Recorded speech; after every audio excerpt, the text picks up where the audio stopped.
நம்ம அடுத்த குறிப்புக்கு நேராக போகலாம். இப்போ ఈ విషయాలు కాస్త ముందుకు మనం వెళ్ళేటప్పుడు ఈ విషయాలని మీకు ఇంకా తేటగా తెలియజేస్తాను. கிறிஸ்து எனக்கு முக்கியமா இருந்தா, క్రీస్తు నాకు ముఖ్యమైన వాడిగా ఉన్నట్లయితే, இயேசு என்ன எதிர்பார்க்கிறார்? நீ எப்பொழுதுமே என்னோடு கூட இருக்க வேண்டும். యేసు నీ దగ్గర ఏం ఎదురు చూస్తున్నాడు? నువ్వు ఎల్లప్పుడూ నాతో ఉండాలి. మార్కు 3ஆம் அதிகாரம் మార్కు 3వ అధ్యాయము 13ஆம் வசனத்திலிருந்து 15ஆம் வசனம் வாசிங்க யாராவது. 13 నుండి 15 వరకు చదవండి.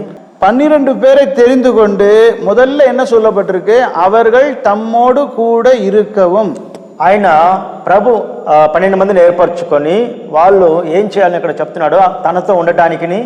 வசனம் இருக்காங்க, தம்மோடு கூட இருக்கவும். అదే మాట ఉంది కదా, తనతో ఉండటానికి இருக்கு இல்லையா? ஒரு ஆங்கில மொழிபெயர்ப்பு இப்படியா சொல்றது, ఒక ఇంగ్లీష్లో ఒక మాట ఉంటుంది, தொடர்ந்து என்னோட கூட இருக்கணும்.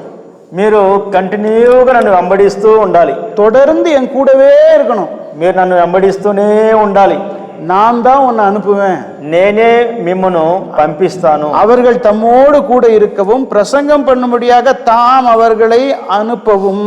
వారు తనతో ఉండటానికి, ప్రసంగం చేయడానికి, పంపడానికి ఉన్నారు. அவர் தான் நம்மை அனுப்புவார், ఆయనే నిన్ను పంపిస్తాడు. அவர் தான் நம்மை பயன்படுத்துவார், ఆయనే నిన్ను ఉపయోగిస్తాడు. அவர் தான் நமக்கு வாசலை திறப்பார், ఆయనే నీ కొరకు ద్వారాలు తెరుస్తాడు. அவர் தான் நமக்கு முன்னாடி நடப்பார். ఆయనే నీకు ముందుగా నడుస్తాడు. அது வரைக்கும் நாம அவரோடு கூட இருக்கணும். అప్పటి వరకు నువ్వు ఆయనతోనే నిలిచి ఉండాలి. அவரோடு இருந்து அவர் சொல்றதை கேட்டுக்கொண்டே இருக்க வேண்டும். ఆయనతోనే నిలిచి ఉండి ఆయన చెప్పేది వింటూ ఉండాలి. அவர் பேசிக் கொண்டிருக்கிறதை கவனிச்சுட்டே இருக்கணும். ఆయన మాట్లాడేది గమనిస్తూ ఉండాలి. போ அப்படின்னு சொன்னா போகணும், వెళ్ళు వెళ్ళాలి. அல்லேலூயா. பழைய ஏற்பாட்டில் ஆதியாகம புத்தகத்துல பார்ப்போம், கர்த்தர் ஆபிரகாமை நோக்கி போ அப்படின்னாரு, ஆபிரகாம் போனானா. పాత నిబంధనలో అబ్రహామును చూస్తున్నాము, దేవుడు అతనితో వెళ్ళమన్నప్పుడు వెళ్ళాడు. நீ நட அப்படின்னு சொன்னார், ஆபிரகாம் நடந்தான். అబ్రహామును నడవమన్నప్పుడు నడిచాడు.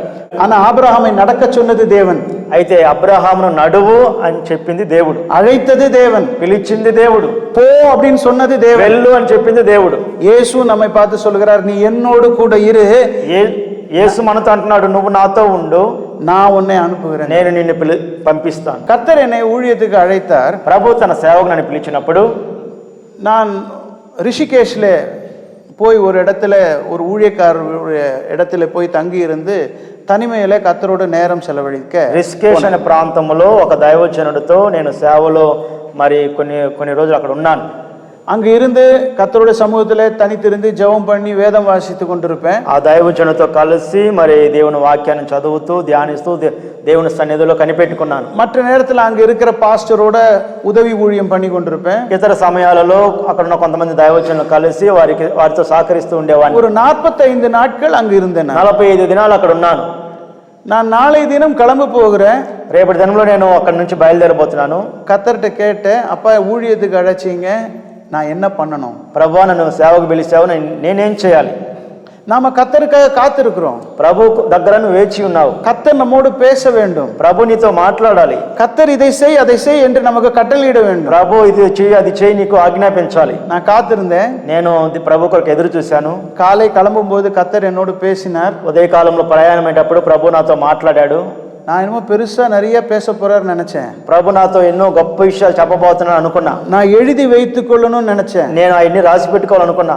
நான் சென்னை வந்து உடனே அதெல்லாம் செய்ய ஆரம்பிக்கணும்னு நினைச்சேன். నేను చెన్నైకి వచ్చి అంటనే వాటన్నిటిని అమలు చేయాలనుకున్నా. என்ன சொன்னார் தெரியுமா? అయితే ఏం చెప్పాడు తెలిసిన?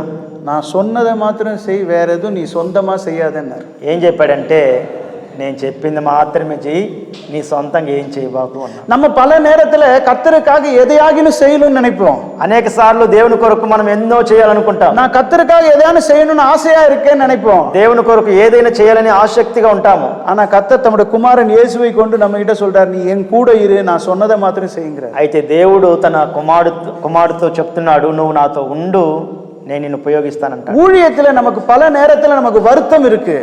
సేవలో అనేక సందర్భాల్లో మనకు కాస్త దుఃఖం ఉంటుంది, டென்ஷன் இருக்கு, టెన్షన్లు ఉంటాయి.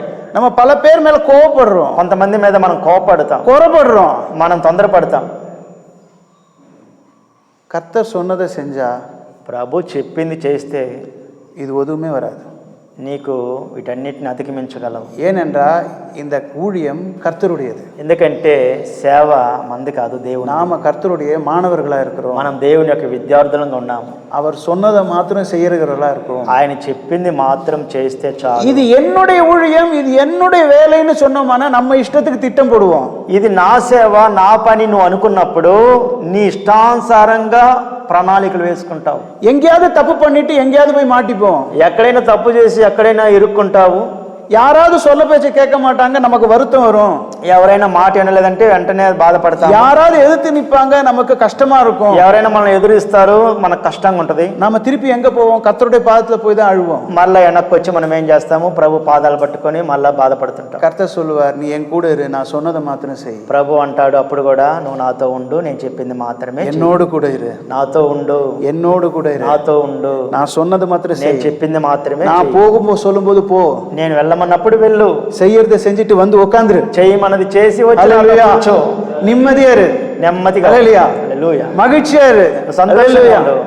நம்மளுடைய மகிழ்ச்சியை கர்த்தர் விரும்புகிறார். నువ్వు సంతోషంగా ఉండటం దేవుడు కోరుకుంటున్నాడు. மகிழ்ச்சிக்கு வேற அர்த்தம் కాదా? మగిழ்చి ఉత్సాహం. ఏమి? ఉత్సాహం లోపల ఉందన్న మగిழ்చి, ఉత్సాహం అంతరంగల మగిழ்చి ఉంది కదా. సంతోషం శరీరంగా, ఓకే. ఉత్సాహం, మగిழ்చి ఉత్సాహం. ఉత్సాహం, నాకు సంతోషం కూడా కొంచెం కొంచెం తెలుగు వస్తుంది. చూడండి, సంతోషం అంటే బయటికి కనపడుతుంది, ఉత్సాహం అనేది లోపల ఉంటుంది. ఆమా. సంతోషం సాப்பிட்டா సంతోషం, తింటే మంచిగా తింటే సంతోషం వస్తుంది. புது ட்ரெஸ் సంతోషం, కొత్త బట్టలు సంతోషం, புதுசா ஏதாவது வாங்கினா சந்தோஷம், ఏదైనా కొత్తగా కొనుక్కుంటే సంతోషం. இந்த ட்ரெஸ் கிழிஞ்சு போயிடுச்சுன்னா சந்தோஷம் போயிடும். ఈ బట్టలు చిన్నగా అంటే సంతోషం పోద్ది. ஆனா கர்த்தர் கொடுக்கிற மகிழ்ச்சி உள்ள இருக்கு. అయితే దేవుడిచ్చే ఉత్సాహం లోపల ఉంటుంది, நம்மளுடைய ஆத்மாவில் అది இருக்கு. మన ఆత్మలో ఉంటుంది. ஹல்லேலூயா. హల్లెలూయా.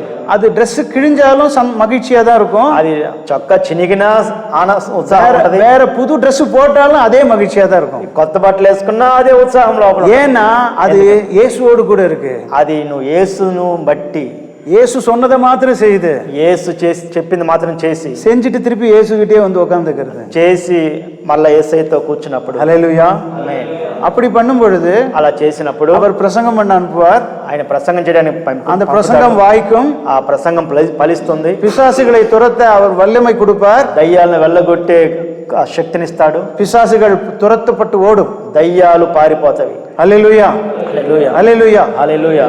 1 கொரிந்தியர் 1:9 మొదటి కొరింథీ 1:9 அழைப்பு இதேதான். நான் திருப்பி சொல்றேன், அவனவன் தான் அழைத்த அழைப்பிலே நிலைத்திருக்க வேண்டும். 1 கொரிந்தியர் 1:9 என்ன சொல்லி இருக்கு? தம்முடைய குமாரனும் நம்முடைய கர்த்தராக இருக்கிற இயேசு கிறிஸ்துவோட ஐக்கியமாக இருப்பதற்கு உங்களை அழைத்த தேவன் உண்மை உள்ளவர். తన కుమారునితో సహవాసం కొరకు పిలిచిన దేవుడు నమ్మదగిన వాడు. சகவாசம், ஐக்கியம், ஃபெலோஷிப், సహవాసం కొరకు நமக்கு ஒரு அழைப்பு இருக்கு. என்ன அழைப்பு? మనకు ఒక పిలుపు ఉంది. ఏంటి ఆ పిలుపు? இயேசுவோடு நான் ஐக்கியமாக இருக்க வேண்டும். యేసుతో సహవాసం చేయటం. நான் இயேசுவோடு கரம் பிடித்து கொண்டே இருக்க வேண்டும். యేసు చేయి పట్టుకొని ఉండాలి. நாம ஊழியர்களா நம்ம ஜபிக்கும் போது கை கோர்த்து ஜெபம் பண்றோம். ప్రార్థించేటప్పుడు దైవజనులుగా మనం అందరం చేతులు పట్టుకొని ప్రార్థన చేస్తాం. அநேகர் ரட்சிக்கப்படணும்னு நாம அழுது ஜெபம் பண்றோம். అనేక మంది రక్షణ పొందాలని చేతులు పట్టుకొని ప్రార్థన చేస్తాం. ஊழியக்காரர் நடுவுல ரொம்ப ஐக்கியம் ஒத்துமை இருக்கணும்னு நம்ம ஜெபம் பண்றோம். సేవకుల మధ్యలో ఐక్యత ఉండాలని మనం ప్రార్థిస్తున్నాము. பிதாவாகிய தேவன் நம்மை அழைத்திருக்கிறார். తండ్రి అయిన దేవుడు మనల్ని పిలిచాడు. எதற்காக அழைத்திருக்கிறார்? ఎందుకు పిలిచాడు? நீ இயேசுவோட கை கோர்த்துக்கோ. నువ్వు యేసుతో చెయ్యి పట్టుకొని இயேசுவோடு ஐக்கியமா இரு. యేసయ్యతో సహవాసంగా ఉండు. இயேசு உன்னோடு கூட இருப்பார். యేసు నీతో ఉంటాడు. இயேசு உனக்கு முன்பாக நடப்பார். యేసు నీకు ముందుగా నడుస్తాడు. இயேசுவோடு இரு. నువ్వు యేసుతో కలిసి ఉండు. 1 யோவான் 1:7 வாசிக்கிறோம். మొదటి యోహాను పత్రిక 1:7 మనం చదువుతున్నాము. அவர் ஒளியில் இருக்கிறது போலவே ఆయన వెలుగులో ఉన్నట్లుగా நாமும் ஒளியில் நடந்தால் మనము కూడా వెలుగులో నడుచుకున్నట్లయితే ஒருவரோடு ஒருவர் ஐக்கியப்பட்டிருப்போம். మనము అన్యోన్య సహవాసము కలిగి ఉంటాము. அவருடைய குமாரனாகிய இயேசு கிறிஸ்துவின் ரத்தம் ఆయన కుమారుడైనటువంటి యేసుక్రీస్తు యొక్క రక్తము சகல பாவங்களையும் நீக்கி நம்மை సకల పాపముల నుండి మనల్ని శుద్ధీకరిస్తుంది. இதை பொதுவா நம்ம விசுவாசிகளுக்கு பேசுவோம். ఈ యొక్క కార్యాలన్నీ కూడా మనం విశ్వాసులకు చెప్తూ ఉంటాం. ஆனா நான் எப்பொழுதுமே உங்களுக்கு நான் ஒரே ஒரு காரியத்தை சொல்லிக்கொண்டே இருக்கிறேன். నేను మరలా ఒక విషయాన్ని మీకు చెప్తూ ఉన్నాను. உங்களோட நான் வயசுல சின்னவனாகவும் இருக்கலாம், నేను మీకంటే వయసు చిన్నగా ఉండొచ్చు, பெரியவனாகவும் இருக்கலாம், పెద్దవానిగా ఉండొచ్చు. நாம் எல்லாரும் இயேசுவின் மாணவர்கள். మనమందరం కూడా యేసుకు విద్యార్థులము. திருச்சபை கிறிஸ்துவின் சரீரமாய் இருக்கு. పరిశుద్ధ సంఘము క్రీస్తుకు శరీరముగా ఉన్నది. அதுல பாஸ்டர்ஸ், இவாஞ்சலிஸ்ட், பிலீவர்ஸ் எல்லாரும் ஒண்ணுதான். అందులో పాస్టర్లు, మరి సువార్థికులు, బోధకులు, విశ్వాసులు అందరూ విద్యార్థులే. இயேசுவின் நியாயப்பிரமாண கண்களுக்கு நேராக நாம் எல்லாரும் சமமாக இருக்கிறோம். యేసు యొక్క న్యాయ ప్రమాణం ఎదుట మనమందరం సమానంగా ఉన్నాము. நாம யாரும் பூரணப்படவில்லை, మనం ఎవరము సంపూర్ణము కాదు. ஆகையினால நம்முடைய குற்றம் குறைகளையும் இயேசுவின் ரத்தம் கழுவியே ஆக வேண்டும். కాబట్టి మన దగ్గర ఉన్నటువంటి ఆ యొక్క మడత, మచ్చ అలాంటివన్నీ కూడా కడగబడి సంపూర్ణం అవ్వాలి. நமக்கிட்ட குறைகள் இருப்பது நமக்கு தெரியும், మన దగ్గర ఉన్న కొరతలు మనకు తెలుసు. ஆனால் இயேசு அதை கழுவி நம்மை சுத்திகரிப்பார். అయితే ప్రభు యొక్క రక్తము, తన రక్తము ద్వారా మనల్ని కడిగి శుద్ధీకరిస్తాడు. ఎప్పుడు? அவர் ஒளியில் இருக்கிறது போல ఆయన వెలుగులో ఉన్నట్లుగా నాను ఒళిயிலே நடக்கணும். నువ్వు వెలుగులో నడుచుకున్నప్పుడు, నా ఒళిயிலே நடக்கணும். నువ్వు వెలుగులో నడుచుకున్నప్పుడు அப்போ நானும் அவரும் ஐக்கியப்பட்டிருப்போம். ఆయనతో నువ్వు సహవాసం, అన్యోన్యత కలిగి ఉంటావు. இந்த இடத்துல ஒரு வசனத்தை வாசிக்கணும். ఈ వాక్యంలో మనము ఒక వాక్యం చదువుతున్నాము. யோவான் 3ஆம் அதிகாரம், யோவான் 3:20வது வசனம் வாசிங்க. 3 అధ్యాయం 20 వచనం చదవండి. யாராவது வாசிங்க. 20:21. 3:21. సత్తమా? దుష్కార్యం చేయ ప్రతివాడును వెలుగును ద్వేషించును, తమ క్రియలు దుష్క్రియలుగా కనబడకున్న నిమిత్తము వెలుగును. ஒளியினிடத்தில் வரான். பொல்லாங்கு செய்கிறவன் தன் பொல்லாப்பு கடிந்து கொள்ளப்படாதபடிக்கு அவன் ஒளியினிடத்துக்கு வராது இருக்கிறான். దుష్కార్యములు చేసేవాడు తమ దుష్కార్యాలు కనబడకుండా నిమిత్తము వెలుగునొద్దకు రాడు. அடுத்த வசனம் కింద వచనం. సత్యத்தின்படி செய்கிறவனோ, సత్యం ప్రకారం నడుచుకునేవాడైతే தான் செய்வது கர்த்தருக்கு முன்பாக செய்யப்படுகிறது என்று அறிந்து తన క్రియలు దేవుని ఎదుట ఉన్నవని ఎరిగి அவன் ஒளியின் இடத்துக்கு வருகிறான். అవి కనబడేటట్లుగా, తన కార్యాలు కనబడేటట్టుగా అతను వెలుగులోకి వస్తున్నాడు. நல்லா கவனிச்சுக்கோங்க, బాగా గమనించండి. தப்பு செய்யறவன், తప్పు చేసేవాడు, திருந்தாதவன், మారు మనసు పొందని వాడు ஒளியின் இடத்திற்கு வரமாட்டான், వెలుగులోకి రాడు. ஏன்னா அவன் செஞ்ச தப்பு வெளியரங்கமாகிவிடும். ఎందుకంటే అతని యొక్క తప్పులన్నీ కూడా బహిర్గతం అవుతవి. அவனுக்கு அது வெட்கமாக மாறிவிடும். అది అతనికి అవమానంగా మారుతవి. அவன் కర్తరాல் కడిందు కొల్లப்படுகிறது அவனுக்கு விருப்பம் இல்லை. అతను ప్రభు ద్వారా గద్దించబడటము అతనికి ఇష్టం లేదు. ஆனால் சத்தியத்தின்படி வாழ்கிறவன், అయితే సత్యం ప్రకారం నడుచుకునేవాడు, அவனுக்கு ஒரு வெளிச்சம் இருக்கு, అతనికి ఒక ప్రత్యక్షత ఉన్నది. நான் எதை செய்தாலும் அது கர்த்தருக்கு மறைவாகவே இருக்காது. నేను ఏది చేసినా అది దేవునికి మరుగై ఉండదు. ஆகையினால நான் தப்பு செய்தால் கூட, కాబట్టి నేను తప్పు చేసినా, தவறி செய்து விட்டால் கூட, నేను పొరపాటును చేసినా நான் கர்த்தரிடத்துல போவேன், నేను దేవుని దగ్గరికి పోతాను, நான் ஒளியின் இடத்திற்கு போவேன், నేను వెలుగులోకి వెళతాను. அவர் என்னை திட்டுவார், ఆయన నన్ను గద్దిస్తాడు, அவர் என்னை தண்டிப்பார், ఆయన నన్ను శిక్షిస్తాడు, அவர் எனக்கு கற்றுக் கொடுப்பார், ఆయన నాకు నేర్పిస్తాడు, அவர் என்னை கழுவி சுத்தகரிப்பார், ఆయన నన్ను శుద్ధీకరించి పవిత్రపరుస్తాడు. హల్లెలూయా. எப்படி ஒளியில் நடக்கணும், ఎలాగ వెలుగులో నడుచుకోవాలి, எனக்கு ஒரு உணர்வு இருக்கணும், నాకు ఒక గ్రహింపు ఉండాలి, எனக்கு ஒரு புரிதல் இருக்கணும், నాకు ఒక అర్థం చేసుకోవటం ఉండాలి. நான் எதை செய்தாலும் அது எங்க அப்பாவுக்கு தெரியும்பா. నేను ఏది చేసినా నా తండ్రికి తెలియాలి. நான் சோம்பேறியா இருந்தா கூட எங்க அப்பாவுக்கு தெரியும். నేను సోమరిగా ఉన్నా నా తండ్రికి తెలియాలి. நான் సలిపోடு செய்தாலும் எங்க அப்பாவுக்கு தெரியும். నేను సహించుకోకుండా చేసినా నా తండ్రికి తెలియాలి. நான் அக்கறை இல்லாம இருந்தா கூட எங்க அப்பாவுக்கு தெரியும். బాధ్యత లేకుండా చేసినా నా తండ్రికి తెలుసు. ஆனா நான் எங்க அப்பா கிட்ட போயிடுவேன்.